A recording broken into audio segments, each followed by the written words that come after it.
What happened with the Rory and Mal situation? Unhappiness, egos, ignorance, you name it, and it happened. You name it, and it happened. From a business standpoint or from a personal, like what ended the relationship? Was it business, finances, or was it personalities clashing? All of it, probably. Combination? Yeah, it was probably all of it. All of it. I'm down to get specific, but it was really all of it. But looking back on it, all right, do you think you had some level of responsibility to play in that situation? It was my job to lead it, and it didn't get done, so you failed. It don't matter if you went to Game 7. Like if you lost Game 7 and the coach didn't get his job done.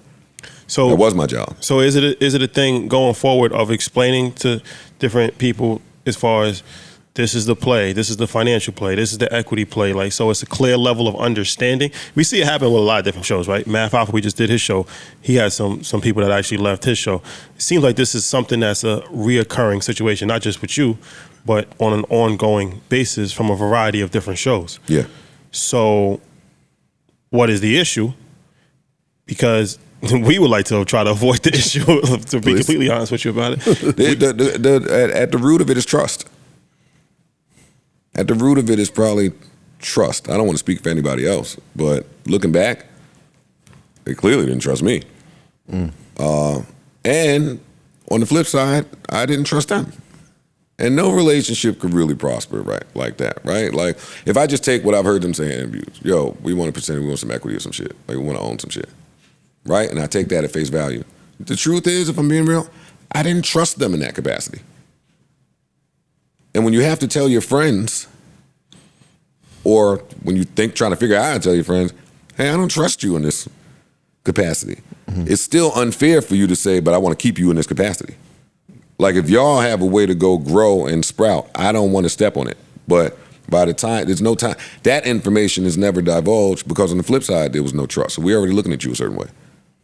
So now at the end of the road, it's 2-3 people looking at each other differently. Yeah. Hard to prosper like that. So, I mean, at the end of it, there comes a time when you have to look at yourself and say, this show's going to go on because just the workaholic in you, the show's going to go on.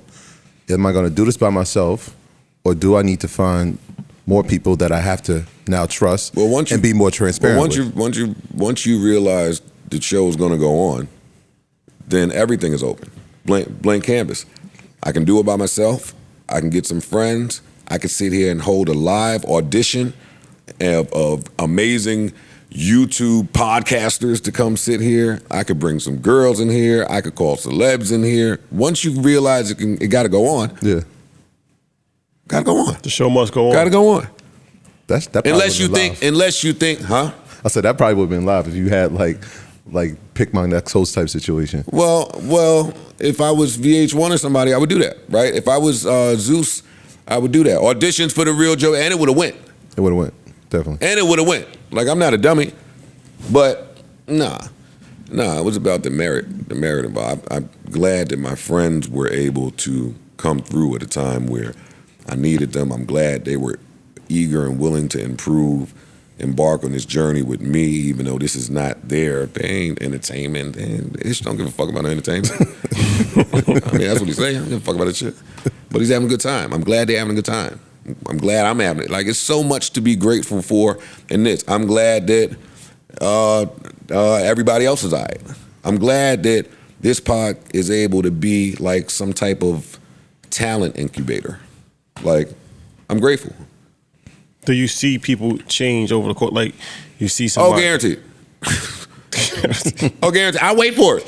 The same way I'm telling y'all I'm waiting for the shit, I wait to see because it's inevitable. Yo, when I got famous or awareness or people started knowing who I was, life adjusted. Not because you was changing so much, but things changed. Now you got to realize how people look at you when you walk in a restaurant. Little things. It's little things. So I look for that. And if I some issues here, hey, you quit your job, that means you're around people more. What's going on? Now, when you say some shit, it might come back like a boomerang from over there. How does it feel when it happens? Right? Like, there's so much that goes into play. That's the fun part, being able to watch other people go through the steps of success. That's the fun part. How do you prepare them for it? Because this is your vision. They came in, obviously, they didn't want to do podcasting. They just were supporting their brother. how do you prepare them for it? What advice do you give to them? Because you're starting at the top, right? Like Joe Budden, like that's the top, and they're coming in and they're starting at the top. How do you prepare them for it mentally? What I tell them is that I am available to them 24/7 if there's ever a question, thought, or conversation they want to have about podcasting. Ever. Because you could try to prepare somebody all you want, but you don't know what thoughts they take home with them. So whenever it comes up, let's kick it about it. I want to be that. That would be nice if I have that with Ian. I know Corey, like it's people I can call, right? But that's helpful. And they use that shit. You want somebody that is a wealth of information that you can call and just ask some shit. And I want it. You got to trust people. You got to have people that you trust around. If it ain't me, go find some. Before we wrap, I gotta ask you a few questions. Oh, damn, so much fun. This guy want to leave already? No. Let me see what time is it here. This guy kicking me out. This kicking me out of my shit. You said something where it was in reference to content creators just making nonsense content. So do you feel like, all right, there's too many people making podcasts and people should not be making podcasts at this point in time? No, I can never say that. I can never say that because it's been such a great avenue for me. So I want it to be a great avenue for as many people as it can. In that, there's a responsibility. And I don't want that part to be ignored. Because if you're responsible in that, then some of this shit just what's the responsibility? That's for everybody to determine. It's subjective. But when you're responsible for some shit and invest it in a different way, then you guard it and view it and treat it and protect it a different way. The owner of the house treats the house differently than the renter. So but it's like rap, right? Where you have a lot of rappers that are not good rappers, but the not good rappers actually kind of help in a situation because now the elite rappers, you can tell there's a difference. If everybody was elite, there's no levels. You got to have some levels in life. Like, you got to have the bench player to recognize the greatness of LeBron. If there's just an all-star team, it's hard to really have a real appreciation. I don't look at it like that. I don't look at it like that at all. I can't rely on somebody else being trash for my greatness to be shined upon. Look at him. Look at me. I can't. And we come from, I don't remember how old y'all are, but I come from the 90s. Like, everybody was great. We're from the same era. Barbara Walters.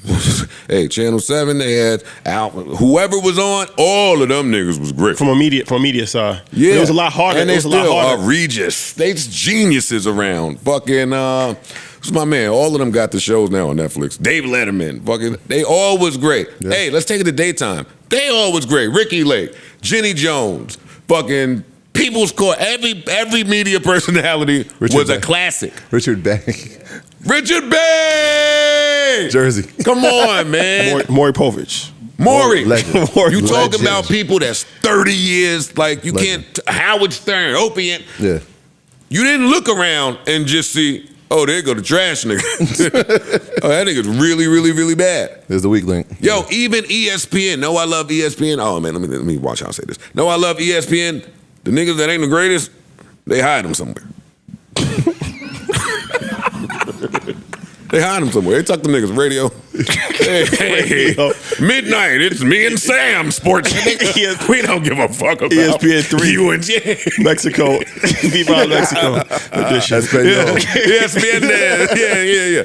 Live on streaming. But when you cut that TV on, in the morning, Mike Greeny is great. Yeah. Great. He's so great they got the other mic away from him. That's crazy. So ESPN don't play. It ain't great. Yeah, it ain't gold looking green. But there's also barriers. That's the gatekeeper era where you have to go to an interview, you have to get greenlit, there's so many different things where it's already knocking 99% of the people. It would have knocked us out of it. Say so. I'm just saying, we don't have a background in journalism. We don't have a background.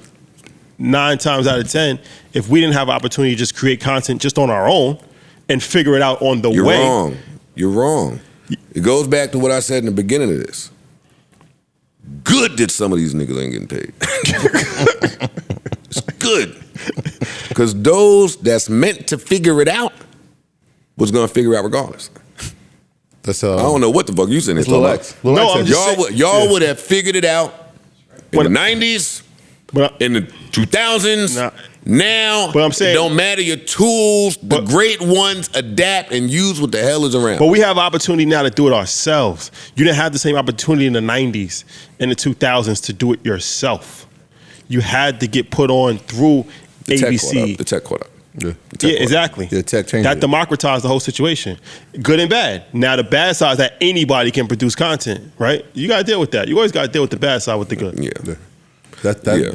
and that's when, why you when the hood find out about the little low hot club, then hey, we coming. you got to show them the separation. You get the white couch, you get the nice aura in here. It separates. See now you talking. Yeah. See now you talking. See, I was last at the party to know. People, But you- people was coming to my old set. They was looking around. But you so They was like, how the mighty Joe Budden. This is the #1 show. This is where the mighty Joe. They're spitting on my. They're going crazy. This couch is filthy. I said, y'all want to play? Y'all playing with me? Hold up. Let me create the separation. Let me create the separation. outside conversation. I got a trick for y'all. Did you put that? You should have put that on Patreon. Somebody record What? That outside conversation that we had for 3 hours about Kanye, about Oh, that was great.